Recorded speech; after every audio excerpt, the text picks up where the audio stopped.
Efesios capítulo 5, voy a leer el versículo 8.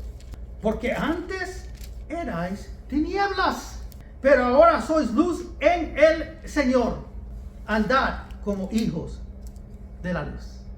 El libro de Efesios, como hemos notado anteriormente, tiene dos grandes divisiones, secciones. Aquello que es posicional y aquello que es práctico. Las primeras o los primeros 3 capítulos de Efesios hablan de aquello que se nos ha concedido en Cristo Jesús. Bendiciones celestiales vienen de lo alto. Los últimos 3 capítulos hablan de nuestro deber, nuestra práctica. ¿Cómo debemos vivir si hemos realmente recibido estas promesas? Esta transición toma lugar en el capítulo 4 del libro de Efesios, donde nos dice que debemos de andar de una manera digna de la vocación, capítulo 1. Y luego comienza a decirnos cómo andar digno.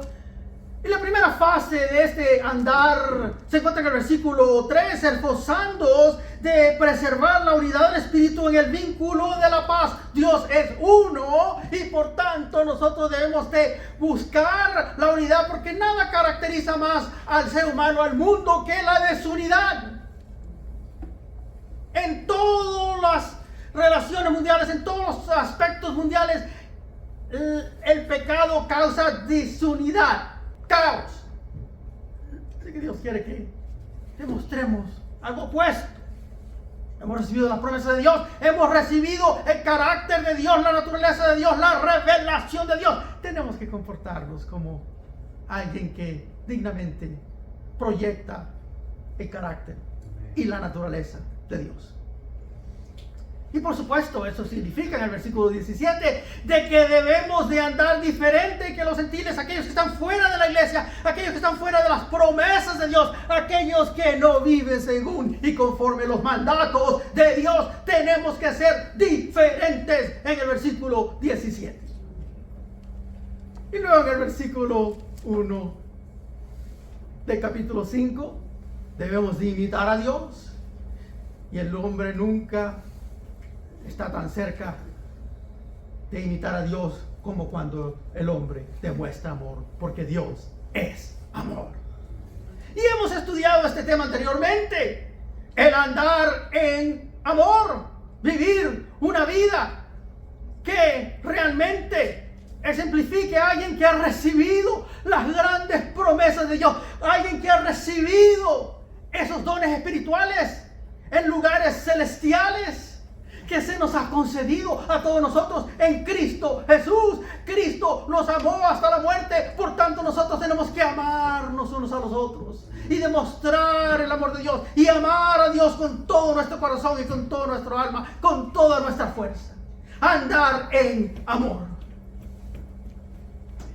Del versículo 3 de ese mismo capítulo, del capítulo 5 al versículo 14, se nos llama a andar en la luz, que es lo que estamos tratando hoy en esta lectura, en esta lección que tenemos en este día frente de nosotros. Es el andar, caminar, vivir en la luz. Ahora déjenme decirlo y dense cuenta de que el cambio es brutal. Del versículo 1 y 2 al versículo 3. Es un cambio brutal. Andemos en amor, así como Cristo nos amó. Una ofrenda grandiosa que complació a Dios. Un aroma ante Dios, un olor fragante. Y de repente nos dice el versículo 3, pero la inmoralidad, la impureza, la avaricia, ni siquiera se menciona entre vosotros. Un cambio radical. Inmoralidad, la palabra pornía, de donde sacamos la palabra fornicación, de donde también viene la palabra pornografía, pornía, en el griego, en el idioma original. Se refiere a todo tipo de actitud, todo tipo de expresión sexual fuera del matrimonio. La impureza es más íntima, es más interna, más mental. Todo tipo de impureza, todo tipo de acción sucia, inmunda. Y luego dice, y la avaricia, en este contexto tal vez puede ser que habla de una avaricia, una codicia sexual. pero abarca todo y mucho más que eso. Acuérdense que uno de los mandamientos es no codiciarás, y dice específicamente una de las cosas, a la mujer de tu prójimo. Así que la codicia envuelve mucho más que codiciar el dinero. Lo material envuelve también otras cosas como el sexualismo, una avaricia, un deseo de satisfacer, un deseo de competir, de ser el más grande, de ser el mejor. Y la Escritura nos dice, ni siquiera se menciona entre vosotros cómo corresponde a los santos. Una vez más, esto está basado en nuestra posición. Somos hagios, separados, santos, gente que ha sido elegido por Dios, separado para su obra. Por tanto, todo este tipo de actitud ni se mencione entre vosotros. Ahora ven qué cambio tan radical, tan opuesto al versículo 1 y 2. Amémonos unos a los otros, invitemos a Dios. Pero la fornicación, la impureza, la avaricia, ni siquiera se mencione entre vosotros. ¿Por qué este cambio tan repentino? Usted lo sabe, porque el mundo tiende a asociar al sexualismo con el amor.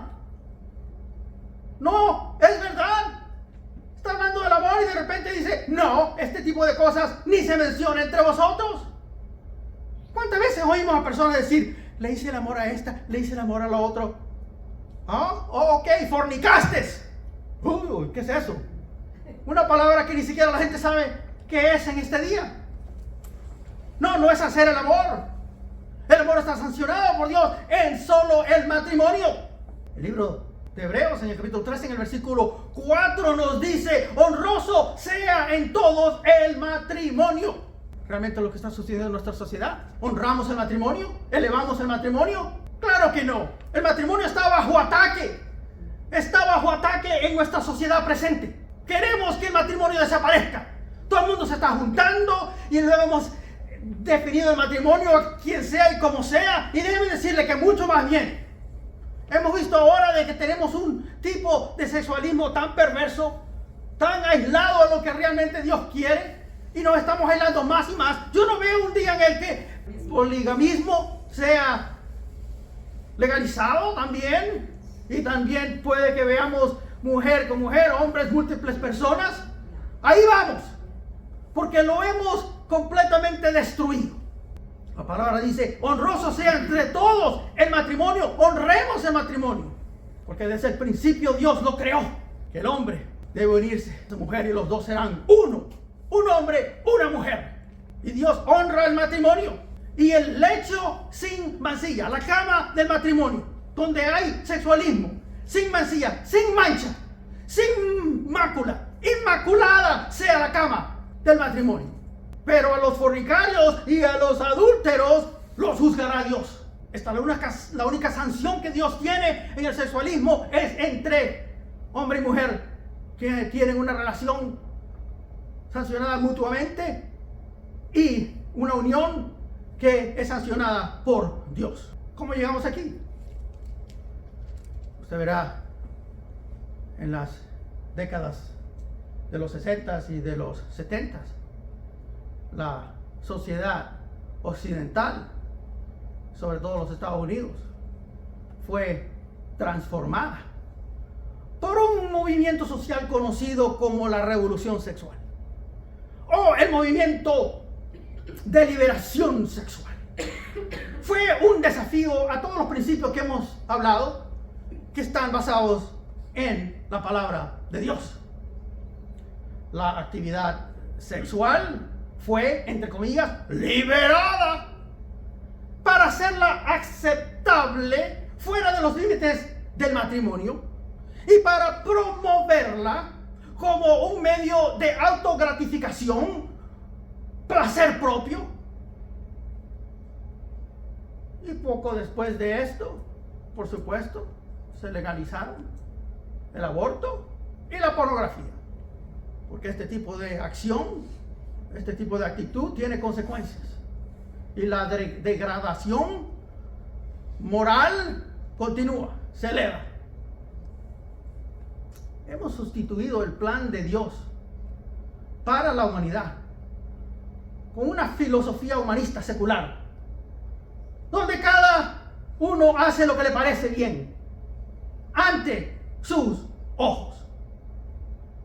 Esta es una frase que se usa en el libro de los jueces, y es una frase que caracteriza a esa época. En el libro de jueces vemos cosas que son absolutamente atónitas, asombrosas. Historias de la depravación humana que son simplemente asombrosas. Cuando lee usted el libro de jueces, muchas veces no tenían jueces que realmente eran justos, que lideraban a la gente. No había rey en ese tiempo, no había liderazgo, no había alguien que impusiese la palabra de Dios y enseñar la palabra de Dios, y por tanto había una decadencia moral grandísima en ese libro. Todo el mundo hacía lo que le daba la gana, todo el mundo hacía moralmente lo que le parecía bien a sus propios ojos. Y esto es una desgracia que realmente sufre la humanidad desde la caída de Adán y Eva. Es más, vamos al libro de Génesis y explotemos a esta historia, este evento que es marcado para nosotros en el libro de Génesis, en el capítulo 2, en el versículo 15. Génesis es el primer libro de su Biblia, así que abra su Biblia, inmediatamente se encontrará con el libro de Génesis. En el libro de Génesis, en el capítulo 2, en el versículo 15, la escritura dice: entonces el Señor Dios tomó al hombre y lo puso en el huerto del Edén para que lo cultivara y lo cuidara. Y ordenó el Señor Dios al hombre diciendo: de todo árbol del huerto podrás comer, pero del árbol del conocimiento del bien y del mal no comerás, porque el día que de él comas, ciertamente morirás. Dios le dio un mandamiento muy claro, muy simple a Adán para que cumpliera esto. El capítulo 3 es un capítulo realmente dramático en la historia del ser humano. El versículo 1 dice: la serpiente era más astuta que cualquiera de los animales del campo que el Señor Dios había hecho, y dijo a la mujer: ¿con que Dios os ha dicho, no comeráis de ningún árbol del huerto? Y la mujer respondió a la serpiente: del fruto de los árboles del huerto podemos comer, pero del fruto del árbol que está en medio del huerto ha dicho Dios: no comeréis de él, ni lo tocáis, porque si no vas a morir. Versículo 3. Y la serpiente dijo a la mujer: ciertamente no moriréis, pues Dios sabe que el día que de él comáis, serán abiertos vuestros ojos y seréis como Dios, conociendo el bien y el mal.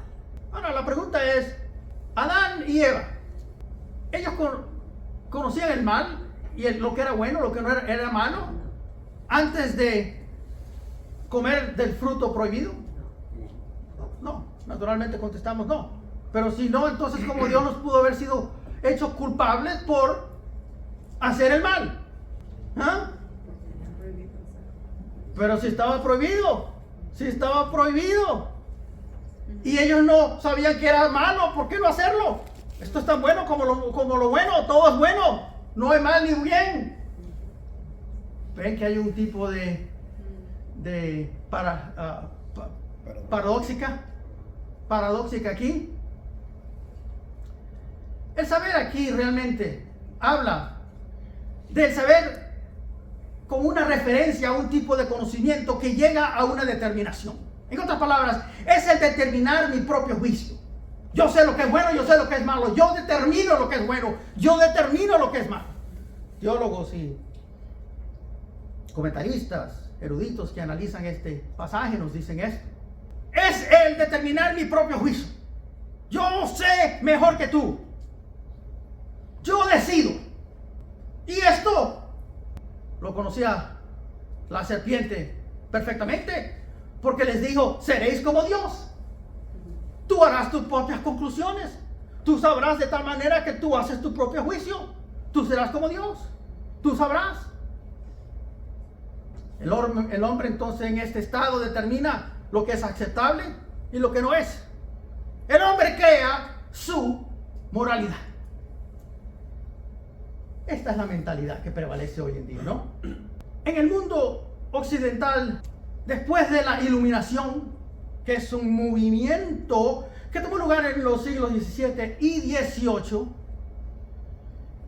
en este tiempo se levantaron filósofos y teólogos liberales que comenzaron a cuestionar la autoridad de la Biblia y relegaron a la palabra de Dios como una superstición. La redujeron a la obra de hombres primitivos. Hombres que no eran sofisticados, no tenían suficientemente conocimiento y educación para determinar cosas de este mundo. Al final de esta época de la Iluminación, hubo un filósofo muy conocido, Friedrich Nietzsche, y este declaró que Dios estaba muerto. Y en realidad lo que estaba diciendo era una realidad, porque lo que él declaraba es que Dios lo había matado la filosofía, lo había echado fuera de nuestra moralidad, de nuestra conducta, de nuestra práctica. Lo habíamos eliminado, habíamos matado a Dios filosóficamente, teológicamente, lo echamos para afuera. Este tipo odiaba al cristianismo, odiaba a Dios, por cierto. Él veía al cristianismo como algo practicado por gente débil. Era una filosofía para aquellos que eran débiles, aquellos que estaban abajo en la sociedad, que no eran suficientemente sofisticados, inteligentes, fuertes. Él había hecho a los pequeños grandes. Y para él era esto una abominación, que un crucificado fuera nombrado rey del universo y que todos aquellos que siguen su ejemplo serán elevados. Para él era algo absurdo. Odiaba el cristianismo, odiaba la doctrina de Dios. Sin embargo, tenía suficiente cabeza para saber de que el eliminar a Dios de nuestras relaciones, de nuestra vida, de nuestra conducta, el Dios del occidente iba a tener consecuencias. Y prácticamente pronosticó los desastres que experimentamos en el siglo XX, el siglo más sangriento, violento en toda la historia de la humanidad. Él lo vio, lo que venía antes de ese siglo. La moral cristiana ya no era la regla de vida de los occidentales. Otro que podemos ver en este tiempo es Karl Marx, aquel que realmente es conocido como el fundador del comunismo. Y él creó una nueva forma de moralidad. Y la moralidad es el opresor contra el oprimido. ¿Quiénes son los malos en la sociedad? Son aquellos que están en poder, los que oprimen al pueblo. Y todos los que están abajo, estos son los nobles, los buenos. Y déjeme decirle, el marxismo está viviente hoy en día. Dese cuenta cómo interpretamos en nuestra sociedad quiénes son los malos y quiénes son los buenos. El izquierdismo extremista en estos momentos tiene con ellos una inmoralidad, una forma de moralidad, vamos a llamarlo, una forma de moralidad, todo lo que nos están vendiendo ahora en día, el transgenderismo, ¿se dice así? Gracias. Y todas esas locuras. Hemos llegado a un estado donde si un niño de 10 años un día se siente mal y dice, yo creo que soy niña, le queremos dar hormonas, lo queremos educar de que esto es normal y lo queremos llevar a un lugar de perversión. Le queremos destruir su vida, hasta le queremos mutilar sus órganos sexuales. Esto es algo absurdo, de locos. Y esto lo llamamos como algo bueno, algo bueno. Y aquel que se opone a tal cosa, usted es un extremista, alguien peligroso para nuestra sociedad. Exactamente. Hemos llegado aquí, amigos. hemos llegado a esta etapa del mundo. Mira lo que dice el versículo 6 de Génesis. Cuando la mujer vio que el árbol era bueno para comer y que era agradable a los ojos y que el árbol era deseable para alcanzar sabiduría, tomó de su fruto y comió y dio también a su marido que estaba con ella y él comió. La mujer vio, la mujer probó y la mujer vendió su idea. Note esto, las ideas tienen consecuencias. Cuando uno se aísla de la palabra de Dios y comienza a pontificar ideas fuera de esta palabra, yo soy ahora el juez, yo soy ahora el que decide. Y mira qué idea tan grande tengo. Sus ideas traen consecuencias. Y hemos visto cómo se han levantado después de la iluminación cantidades de personas que tienen su propia moralidad, su propia idea de lo que es bien y lo que es mal. Pero vayamos simplemente a nuestra práctica diaria. ¿Cuántas veces se enfrenta usted a personas que dicen, bueno, yo pienso que esto está bien, no, yo pienso que esto está mal, no, yo pienso que cualquier persona antes de casarse tiene que probar, porque ¿cómo vas a irte a manejar un carro sin primero montarte en él? ¿Ah? ¿Ha oído usted algo así? Gente que no tiene moralidad. Gente que son como animales. Ellos deciden. Ellos dicen, yo esto es bueno y esto no es malo. Hemos llegado a esa etapa. Una vez más, las ideas tienen consecuencias. Efesios capítulo 5, volvamos ahí a nuestro texto. Versículo 4 dice: la inmoralidad, la impureza, avaricia, no se menciona entre vosotros, como corresponde a los santos. Ni obscenidades, ni necedades, ni groserías que no son apropiadas, sino más bien acción de gracias. Que no haya, dice, inmundicia, palabrería insensata, bromas groseras, vulgaridad, todo este tipo de cosas, ¡fuera! Sino acción de gracias. Tenemos que ser personas que simplemente tenemos los corazones llenos de gratitud, llenos de bendición, llenos de la motivación que viene de lo alto. Personas de gracias. Pasamos la gracia de Dios a otros y damos gracia continuamente al Dios divino. El versículo 5 dice: porque con certeza sabéis esto, que ningún inmoral, impuro o avaro que es idólatra tiene herencia en el reino de Cristo y de Dios. La escritura es clara en esto. Gálatas 5, 1 Corintios 6. Aquellos que practican tales cosas no heredarán el reino de Dios. Tenemos esto como una certeza, que todo aquel que se involucra en este tipo de actitud y vida como una conducta moral que dicta y determina su vida, no entrará al reino de Dios. Aquellos que practican, viven sin arrepentimiento continuamente en este tipo de vida, no entrarán al reino de Dios. Que nadie os engañe con palabras vanas. Cuando la palabra de Dios nos dice eso, que nadie os engañe, y dice esto muy a menudo en el Nuevo Testamento, que nadie os engañe, usted tiene que notar esto, subrayarlo, porque este pasaje te está diciendo algo o está hablando de algo en el cual somos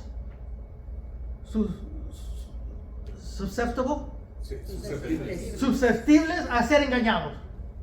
Somos susceptibles a ser engañados. Somos presa fácil. En esta rama somos presa fácil en caer en este engaño. Que nadie os engañe con palabras vanas, pues por causa de estas cosas la ira de Dios viene sobre los hijos de desobediencia. Ahora, la ira de Dios no es Dios allá en un trono, allá arriba de las nubes, hablando físicamente, viendo a Dios como un Dios confinado a lo material y lo físico, allá con relámpagos. ¡Puf! Hiciste mal. ¡Puf! Hiciste mal. No, la ira de Dios es un constante. El que no cree en el Hijo de Dios, la ira de Dios permanece sobre ellos. Efesios 2 dice de que por naturaleza, aquellos que no han sido salvos y han venido a la gracia de Dios, por naturaleza son hijos de la ira. La ira de Dios es constante y es determinante hasta el final, cuando el hombre es juzgado por sus pecados. ¿Saben ustedes que esta presión del sexualismo liberado, estas nuevas ideas que han infiltrado al mundo occidente, han penetrado tan internamente que hasta en el cristianismo, en las iglesias, en todos lados se ve esto? Hay iglesias que están haciendo un movimiento fuerte dentro de ellas para hasta ordenar a homosexuales y crear todo tipo de unión fuera del matrimonio, aceptarlas y todo el mundo bienvenido. Nosotros estuvimos en una iglesia una vez donde tenían una pareja lesbiana y eran puestos en la iglesia como que eran los principales. Cuando el receso donde la gente se saludaba, el pastor y su esposa iban corriendo hasta el fin de la iglesia a abrazar y a besar a esta pareja, y a mí y a los demás ni siquiera nos ponían atención. Ahí nosotros, porque yo nada más visité ahí, pero a estos de allá, a estos les vamos a dar amor.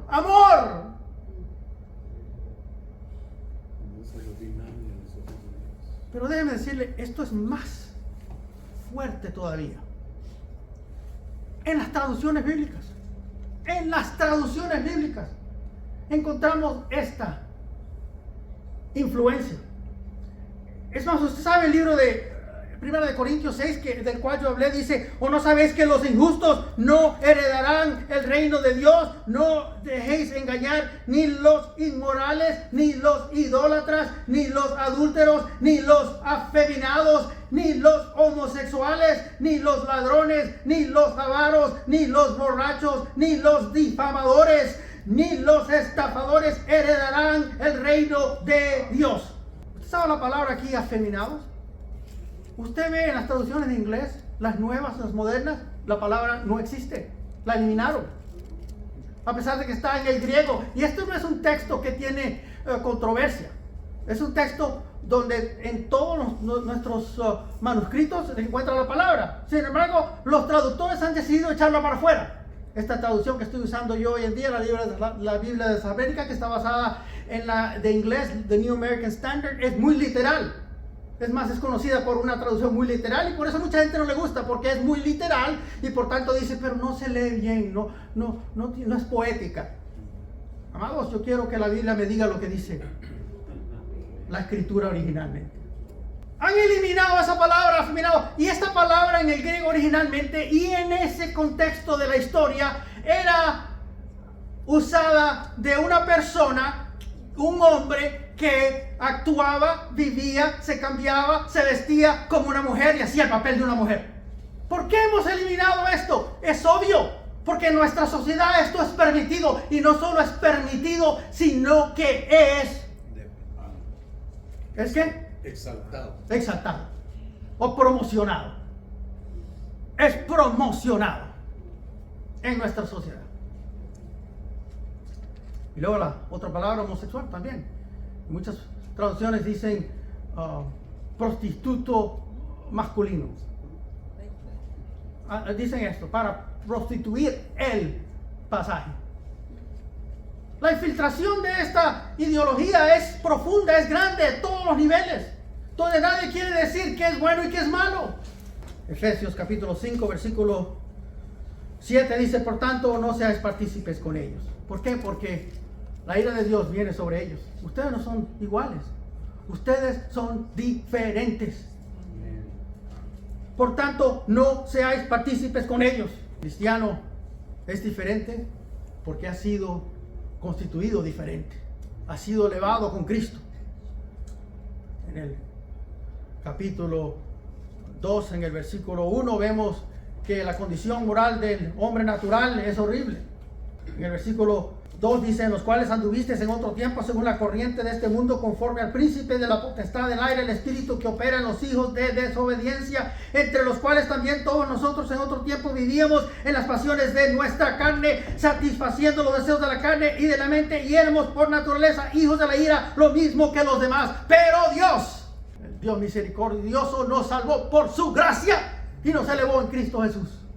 Éramos antes eso, ya no.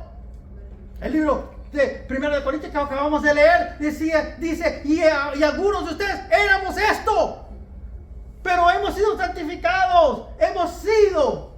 santificados, justificados por la sangre de Jesucristo, elevados, salvados, perdonados. ¿Cómo vamos a andar en la luz? ¿Cómo vamos a andar en la luz? Versículo 8 dice, porque antes erais tinieblas, lo que dice Efesios 2. Antes erais tinieblas, pero ahora sois luz en el Señor. Interesante de que no dice, antes andabas en tinieblas. Dice, no, tú eras tinieblas, tú eras oscuridad. Cuando se te veía a ti, decíamos, tú eres oscuridad, tinieblas. Pero ahora sois luz en el Señor. Andad como hijos de la luz. Jesús es la luz del mundo. Jesucristo se declaró como tal. Y ustedes han leído y han estudiado este pasaje de las Escrituras donde Jesús dice en Juan 8:12, Jesús habló otra vez diciendo, yo soy la luz del mundo. El que me sigue no andará en tinieblas, sino tendrá la luz de la vida. ¿Cómo pasamos del reino de la oscuridad al reino de su Hijo amado? ¿Cómo pasamos de ese reino? Seguimos al que es la luz. La luz es Jesucristo. Vivimos en Él, estamos en Él, moramos en Él. Él es la luz. ¿Qué significa esto? Que todo el entendimiento, el conocimiento que Dios nos ha dado en Cristo Jesús se hace nuestro y lo vivimos. Vivimos en Él. Jesucristo dice, el que permanece en mí y sus palabras permanecen en Él, será mi discípulo y conocerá la verdad, y la verdad os hará libre. Ellos nos dicen de que la libertad es expresarse sexualmente y moralmente de cualquier manera que queramos, vivir feliz. ¿Realmente los has hecho feliz? ¿Saben ustedes de que hoy en día se estima de que han muerto más de 65 millones de bebés que no han nacido? Abortos. 65 millones desde que nos liberamos. El estado de California tiene aproximadamente 40 millones. Quiere decir de que más de la población de California, más la mitad, más de la mitad de todos los que vivimos en California. Quiere decir de que en cualquier lugar donde hay 100 personas, usted cuente de que deberían de haber 120. Una quinta parte de la población fue asesinada. Las ideas tienen consecuencias, hermanos, hermanas. Cuando nos apartamos de la luz, ¿qué encontramos? Tinieblas, oscuridad, la muerte. Porque la paga del pecado es la muerte. Eso es lo que encontramos. Dios nos ha dado su luz. Nosotros muchas veces actuamos como que no queremos vivir así, como puritanos, limitados. Lo que Dios nos ha dado es para nuestro beneficio. Si vivimos bajo sus mandamientos, si vivimos bajo su luz, ¡oh, qué bendiciones tendremos! Si vivimos en familia, en los vínculos familiares, que es lo que realmente, según las escuelas nos dice, trae felicidad. El vivir mutuamente en familia, crecer nuestra familia, vernos y disfrutarnos unos a los otros, vivir moralmente, vivir una vida que complace a Dios. Eso es lo que nos traerá plenitud, satisfacción, gozo. Quizás no hay un pasaje más claro de cómo andar en la luz que el libro de 1 de Juan. El capítulo 1 de 1 de Juan, el versículo 5 dice, y este es el mensaje que hemos oído de Él y que os anunciamos, Dios es luz y en Él no hay tiniebla alguna. Si decimos que tenemos comunión con Él, pero andamos en tinieblas, mentimos y no practicamos la verdad. Mas si andamos en la luz, como Él está en la luz, tenemos comunión los unos a los otros, y la sangre de Jesús, su Hijo, nos limpia de todo pecado. El versículo 8 dice, si decimos que no tenemos pecados, nos engañamos a nosotros mismos. Así que no estamos hablando aquí de una perfección. Si alguno es perfecto aquí, por favor, deme el dato antes, después de que termine el servicio y podemos hablar. Me gustaría llegar a mí ahí. Estamos en una lucha contra el pecado. Y el que dice que no tiene pecado, se engaña a sí mismo. Estamos en una lucha. Pero una cosa es estar en una lucha y otra cosa es rendirse a nuestra sociedad y rendirse a lo que dicta la inmoralidad de nuestro día.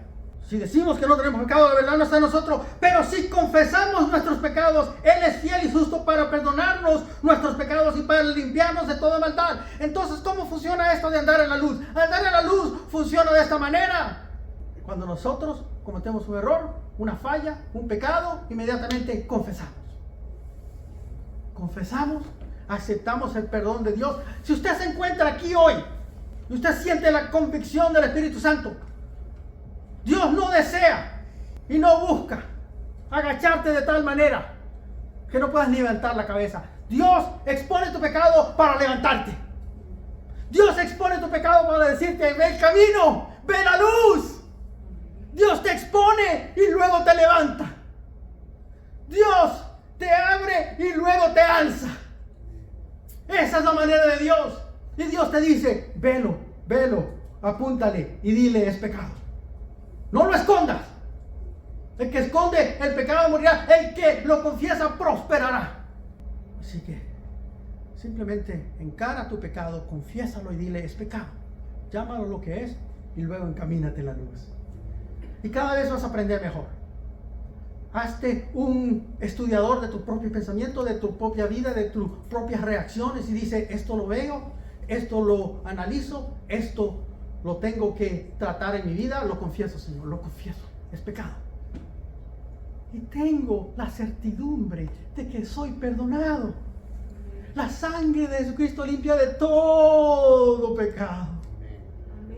Me siento perdonado. Me siento liberado. ¡Qué grande es el cristianismo! ¿Hay alguna otra filosofía? ¿Hay alguna otra religión? ¿Hay alguna otra enseñanza fuera de la Biblia que nos enseña esto? Que podemos tratar con esa cosa en ti. Y todos sabemos que hay esa cosa en ti. Todos lo sabemos.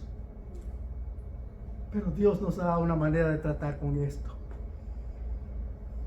La culpabilidad, la conciencia que nos dicta constantemente, eres culpable, eres culpable, eres culpable, es tratada en la cruz. En la cruz encontramos la libertad. Vemos a Cristo muerto por nosotros y Él dice, confiesa tu pecado y yo soy fiel y justo para perdonar tus pecados y limpiarte de toda maldad cuando vienes a Él en humildad y cuando confiesas limpio, sales limpio, sin ninguna culpabilidad, justo ante Dios. Si decimos que no hemos pecado, le hacemos el mentiroso y su palabra no está en nosotros. Hijitos míos, os escribo estas cosas para que no pequéis. Y si alguno peca, abogado tenemos para con el Padre, a Jesucristo el justo. Hay un abogado en el cielo, mis hermanos y hermanas, se llama Jesucristo. Y Él se para ante el gran tribunal y Él dice, no hay pecado en Él. Justo, justo. Qué grandioso es el cristianismo. Una vez más, Efesios 5, capítulo 8 dice, andad como hijos de la luz. Andad como hijos de la luz. Porque el fruto de la luz consiste en toda bondad, en hacer el bien. Y sobre todo aquellos que son de la familia de Dios. Hacer el bien. Haceros el bien unos a los otros. El ser bondadoso no tiene que ser definido. No tiene que correr a su Google y decir, ¿qué quiere decir bondadoso? Deme antónimos. Sinónimos. Sinónimos, gracias. Deme sinónimos. No. Sabemos todo lo que es ser bondadoso. Tenemos que ser caracterizados como personas de bondad. Bondadosos. Y justicia, rectitud, realmente hacer el bien y verdad. Ser personas de la verdad. Y la verdad se encuentra en Cristo. Tu palabra es verdad. Versículo 10 dice, examinando qué es lo que agrada al Señor. Y de esto se trata. Simplemente vivimos una vida examinando lo que le agrada a Dios. Y sabemos lo que le agrada a Dios porque tenemos su palabra. Hay muchas personas que se la pasan toda su vida buscando cuál es la voluntad de Dios. ¿Qué Dios quiere para mí? ¿Qué Dios quiere para mí? Oh, quizás voy a ver un programa aquí en YouTube y de repente Dios me lo va a traer. Me va a dar la palabra. ¿Dónde está la voluntad de Dios? Mis queridos amigos, si nos preocupamos en vivir esto, déjenme decirle de que nuestra vida se va a solidificar en Dios y Dios abrirá puertas para nosotros, nos dará claridad, nos dará una amplitud grandiosa de qué quiere Él hacer con nosotros, para con nosotros. Y en todo nuestro alrededor, Dios dice, aquí está mi verdad, vívela. Sea bondadoso. Distribuye mi carácter, distribuye mi naturaleza. Sé una persona que realmente extiende la mano, ama a todos, sé una persona de gratitud, de gozo. Demuestra mi carácter, vívelo. Pero no me siento así, me siento un poco mal. Y después de todo he fracasado tantas veces. Y Dios no me ha ayudado a salir de esto y no me ha ayudado a salir de lo otro. Salte de esa victimidad, victimhood. Salte de ese, de creer que eres una víctima. Y apodérate de la palabra de Dios. Y encamínate con la frente arriba, sabiendo que nuestro destino es grandioso, es glorioso. Tienes un gran futuro, un gran panorama enfrente. Camina como un hijo de Dios, alguien que camina, que anda en la luz. Has sido perdonado. Has sido empoderado, os ha sido concedido todo entendimiento para poder vivir una vida piadosa ante Dios. Y luego dice el versículo 11, esta es una de las partes más difíciles del cristianismo. Y no participéis en las obras estériles de las tinieblas, sino más bien desenmascaradlas. Esto es lo difícil. Cuando se presenta la oportunidad, cuando la gente se baja a ese nivel, usted sabe, a nuestro alrededor, se baja a ese nivel, ahí está allá abajo, aquí le dicen in the gutter, en la cloaca. Cuando una gente se baja en la cloaca, usted no participa en esto, usted expone esto. Es así de fácil.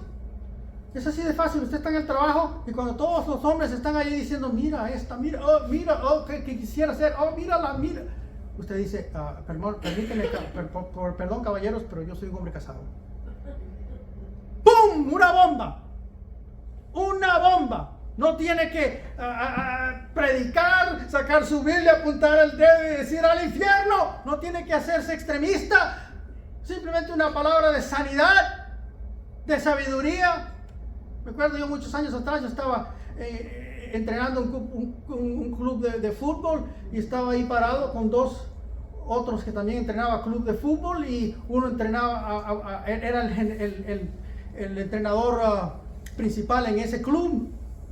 Entrenaba muchos niños, niñas y niños y estábamos viendo a mi equipo entrenar y al lado estaban entrenando unas muchachitas de 14 años. Y estos dos ingleses que les encantaba esto, tomar, y por supuesto tenía yo relación con ellos porque éramos todos entrenadores, y uno de ellos, el hijo, estaba en mi equipo. Se pararon ahí a ver las muchachitas de 14 años y comenzaron a decir cosas, mira, esta está lista, que esto, inmediatamente dije, yo me voy de aquí, no quiero ser partícipe de esto. Esto es pedofilia.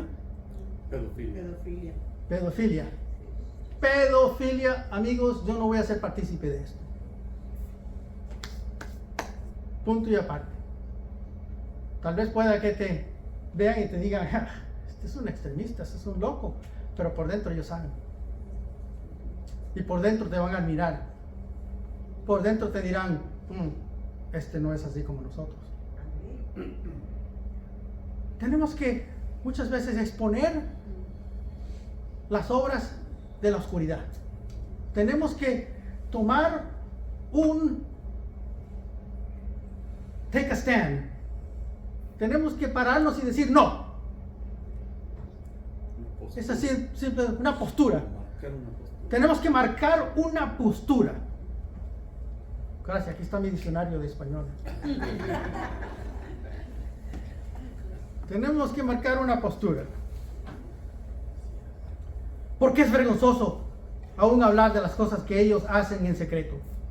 Pero todas las cosas se hacen visibles cuando son expuestas por la luz, pues todo lo que se hace visible es luz.